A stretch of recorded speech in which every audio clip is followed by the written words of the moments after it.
ఆంధ్ర పప్పు చూడండి సూపర్గా ఉంటుంది ఆంధ్ర పప్పు. పప్పు వేయించి ఉడకబెట్టాలి. టమాటా పప్పు ఉడకబెట్టి ఇందులో మూకుట్లో నూనెసి ఆవాలు జీలకర్ర ఎండుమిర్చి వేసి ఈ పప్పు టమాటాలు వేసి ఉడకబెట్టి తర్వాత ధనియాలు జీలకర్ర మినపప్పు ఆవాలు ఎండుమిరపకాయ కారం పౌడర్ వేసేసుకుని ఆ పౌడర్ దీన్ని వేసేసి చింతపండు పులుసు వేయాలి. అంతే, చింతపండు పులుసు కొత్తిమీర వేసి కొత్తిమీర. సూపర్. సో இது டொமாட்டோ பப்பு, ஆந்திரா டொமாட்டோ பப்பு. ரசம் பெருக்கவா இப்படி இது குழம்பு பொடி மாதிரிங்க, சூப்பராக இருக்கும்.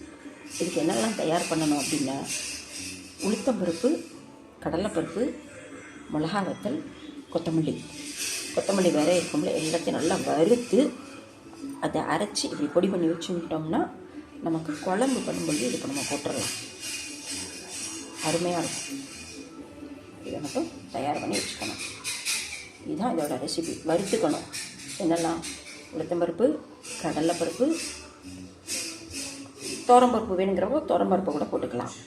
மிளகா வத்தல், கொத்தமல்லி எல்லாத்தையும் ஒன்றொன்றையும் வறுத்து வச்சு அதை நம்ம இப்படி இந்த மாதிரி பொடி பண்ணி வச்சுக்கலாம். ஃப்ரெண்ட்ஸ், கடுகு ஜீரகம் அதுவும் இது கூட நல்லா வறுத்து சேர்த்து அரைக்கணும்.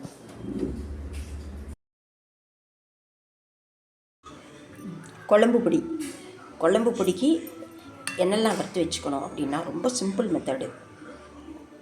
உளுத்தம்பருப்பு, கடலைப்பருப்பு, கொத்தமல்லி வேற, மிளகா வத்தல் நல்லா வறுத்து பொடி பண்ணி வச்சிட்டோம்னா நமக்கு இது அருமையாக இருக்கும். குழம்பு பண்ணும்பொழுது இதை நம்ம போட்டுக்கலாம்.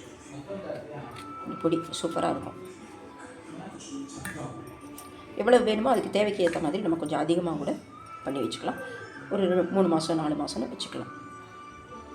எல்லாத்தையும் வறுத்து நல்லா பொடி பண்ணி, ஆனால் நைஸாக இல்லாமல் கொஞ்சம் வறுவருன்னு இருக்கணும். ரொம்ப நைஸாக இருக்கக்கூடாது. குழம்பு பொடி